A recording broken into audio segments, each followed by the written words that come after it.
Estás escuchando con Carlos Flores, el entrevistado.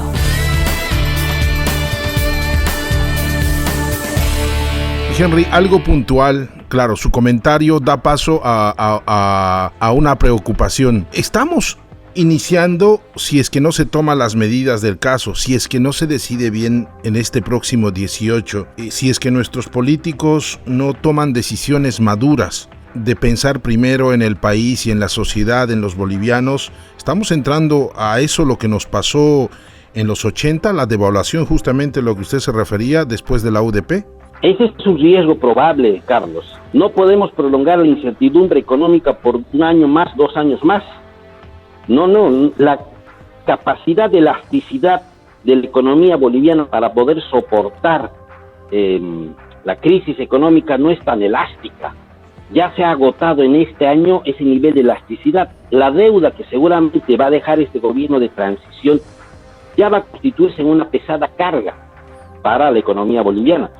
Por tanto, no podemos aventurarnos a que un año prácticamente intente el nuevo gobierno de tratar de organizarse. Un año para intentar establecer acuerdos, compromisos con aquellos que el día de ayer hicieron del Estado casi como una, diríamos, quinta que se distribuían, eso que era la democracia pactada. Porque quienes están detrás de la segunda fuerza política en las encuestas son los mismos de ayer, aquellos que impulsaron las democracias pactadas, esos que se distribuían los espacios y las cuotas de poder. No son otros, porque no ha habido renovación de liderazgos, Carlos. Son los mismos de ayer, y estos mismos de ayer pretenden asumir la responsabilidad de manejar la economía del país cuando ésta está en una situación delicada. Creo que no sería lo prudente, pues ya sabemos cómo manejaron ayer estos la economía. Quisiera hacerle una consulta, por favor, o en todo caso su criterio. Quisiera preguntarle cuál es su opinión de los primeros 3 partidos, o tal vez si nos animamos a 4, porque el quinto ya renunció, Jorge Tuto Quiroga. Por favor, ¿cuál es su punto de vista? ¿Cuál es su opinión acerca de Chi? Bueno, en los últimos años en América Latina han surgido estos fenómenos outsiders, los denomina, es decir, fuera del campo tradicional político, como ocurrió en su momento, por ejemplo, con Alberto Fujimori allá por el 90 del siglo pasado en el Perú, y algunos otros más, el mismo Bolsonaro, ¿no?, que resultó ser un actor fuera de los esquemas tradicionales. El señor Chi, en alguna medida, es parte de ese fenómeno, ¿no?, estas personalidades que surgen. ¿Y surgen por qué? Porque es otra prueba más de la inexistencia de liderazgos reales, genuinos, auténticos. Y entonces, claro, surgen estas figuras como hongos después de una tormenta, pues no va a tener mayor nivel de vigencia después de estas elecciones nacionales. Entonces es pasajero, y reitero, esa presencia de estos actores políticos fuera de la estructura y que luego no tienen suficiente consistencia, porque no tienen ni siquiera una doctrina que sustente, es toda una suerte de expresiones circunstanciales. Por tanto, lo único que hacen es quizás dispersar la votación, o la población canaliza su frustración respecto a la inexistencia de renovación. Evidentemente estas elecciones constituyen una situación en la que la población está demandando renovación, pero cuidado que buscando renovación vayamos a la regresión. Las dos palabras empiezan con la misma letra, pero no nos van a llevar al mismo destino. Uno nos llevará hacia destinos no deseados, en tanto que la renovación sí nos puede permitir avisorar un horizonte un poco más, con algún mayor nivel de expectativa y esperanza. Entonces sí viene a satisfacer, o en todo caso a llenar ese vacío, pero claro, sí no va a resolver, no tiene la capacidad para resolver la crisis estructural que tiene el país. Entonces no es así como apareció, va a desaparecer. No hay posibilidad de que se mantenga. Su opinión, por favor, de Fernando Camacho. Bueno, Fernando Camacho, como viene de las filas de esta organización regional que es el Comité Cívico, quizás es uno de los últimos, digamos, líderes cívicos que tendrá la posibilidad y oportunidad de involucrarse en el campo político, pues ya esa organización también ha empezado a deteriorarse internamente y a perder algún nivel de convocatoria. Y surge su figura a partir de los hechos de octubre, pero su discurso es prácticamente un discurso muy regionalizado. Hablan del modelo económico cruceño, pero claro, podrá haber sido efectivo en el departamento de Santa Cruz, pero no es lo suficientemente consistente como para convencer al resto del país de que ese modelo podrá tener resultados iguales en el país. Porque hay que ser también honestos, ese modelo cruceño ha funcionado en base a determinados factores que no necesariamente van a reproducirse en el resto del país. Por tanto, entonces, no puede pretenderse implementar un modelo que depende de factores exclusivamente regionales. El resto del país, esos factores no existen en la dimensión probablemente que concurrieron para que en alguna medida ese falso modelo económico cruceño haya tenido algún éxito. Ya ahí tiene una debilidad, no ha podido, y se ha advertido, no ha podido Luis Fernando Camacho poder superar su presencia tan solo en Santa Cruz. En Santa Cruz obtendrá ese 38% de votación y nada más que en Santa Cruz. En el Beni obtendrá alguna buena votación y producto del apoyo que le está brindando Leopoldo Fernández en Pando, obtendrá también alguna votación importante, pero no es por mérito de Camacho, sino por mérito de Leopoldo Fernández la votación que obtendrá en Pando. Y en el Beni no es por mérito de Camacho, sino por, diríamos, desistimiento del partido de Costas en el Beni, donde Yanine Áñez en alguna medida obtenía una votación importante. Es decir, la decepción de unos va a generar la suma de los votos que pueda obtener Camacho. Y un líder político no puede depender de la frustración de sus adversarios para pretender sumar votación, tiene que depender de sí mismo. Y Camacho no logra superar esa barrera y por tanto también no podrá constituirse en un líder por lo menos a mediano plazo.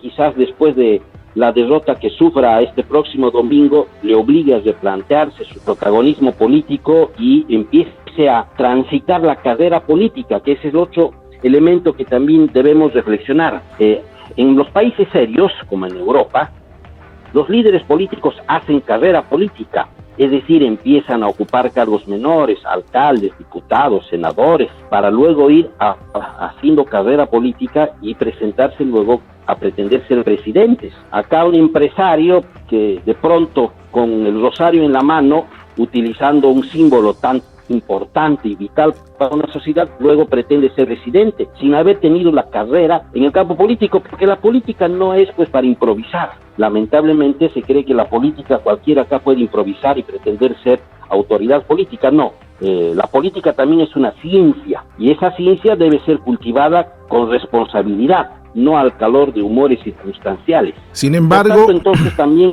Luis Fernando Camacho aún todavía no cumple con esos requisitos básicos para constituirse un líder que pueda brindarle certidumbre y pueda brindarle al país un proyecto que encolumne a toda la población para poder ir avanzando en esa dirección. Vamos con Carlos de Mesa, que está en segundo lugar en las preferencias en todas las encuestas que se ha dado a conocer en el país. Bueno, Carlos Mesa no tiene estructura.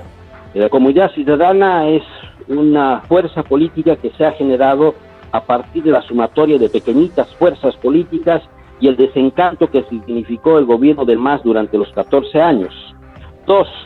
La experiencia en la gestión pública ha demostrado que no tiene la suficiente energía y consistencia para enfrentar adversidades. Ocurrió cuando fue presidente y en determinadas ocasiones renunció.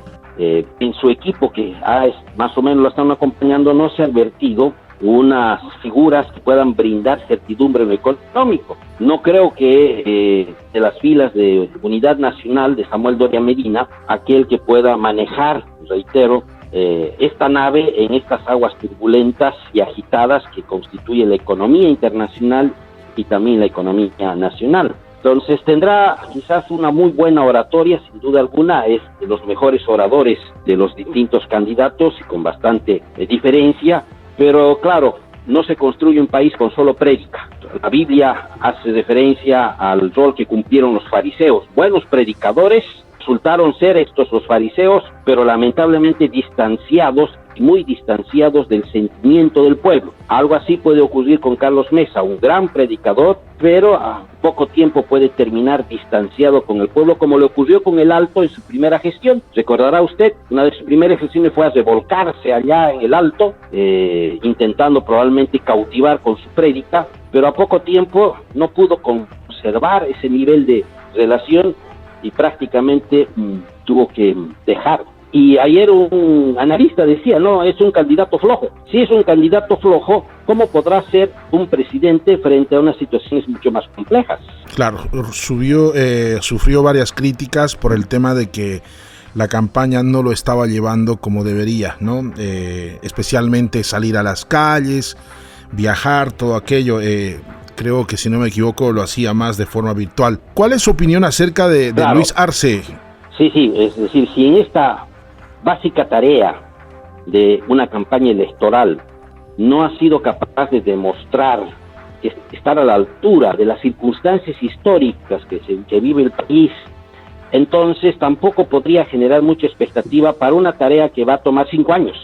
Acá era una tarea de 4 o 5 meses y, por supuesto, requería tener los niveles de lucidez y creatividad importantes. Si no pudo responder a una tarea de 5 o 6 meses, ¿cómo podrás responder a una tarea que va a significar 5 años y 5 años de claridad, de firmeza? Entonces, por eso hay serias dudas en buena parte del electorado, esa clase media indecisa, porque recuerda cuando Carlos Mesa fue presidente y también su, diríamos, incoherencia cuando era candidato o fue vicepresidente, cuando asumió la presidencia, cuando luego cumplió determinadas funciones durante el gobierno del MAS. Con respecto a Luis Arce, bueno, el MAS depositó expectativas en quien fue prácticamente el ministro de Economía y Finanzas Públicas durante buena parte de la gestión del MAS, y durante esa gestión, evidentemente, la administración de la economía del país tuvo algunos resultados bastante significativos. Se vivió un periodo de bonanza, generaron todos estos bonos que hoy constituyen el bono Dignidad, el bono Juancito Pinto, el bono Juana Zurduy, es decir, se implementaron políticas sociales que ya no podrán desconocerse y que ya prácticamente constituyen derechos reconocidos para estos sectores, los niños, las mujeres y las personas de la tercera edad. Conoce en alguna medida lo que es la economía del país, sin duda alguna conoce cuáles son sus fortalezas y cuáles son las debilidades, y esa viene a ser una de los primeros desafíos que tendrá que afrontar el nuevo gobierno: ordenar la casa e implementar políticas económicas que permitan primero sostener la economía sin que ésta se precipite al despeñadero, y después generar en el mercado interno un importante estímulo del mercado interno para reactivar la economía y proseguir con la tarea de la industrialización, que quedó inconclusa, lamentablemente. Tampoco, por supuesto, demostró lo que en alguna medida se espera de un candidato: ejercer mayor nivel de liderazgo. Ninguno de los candidatos, salvo quizás Tuto, cuentan con ese atributo que también se espera de un candidato, que es carisma. Luis, ¿cómo se llama? Arce Catacora Carece. no tiene ese atributo que también es importante para un candidato, ¿no? Enseguida regresa el entrevistado.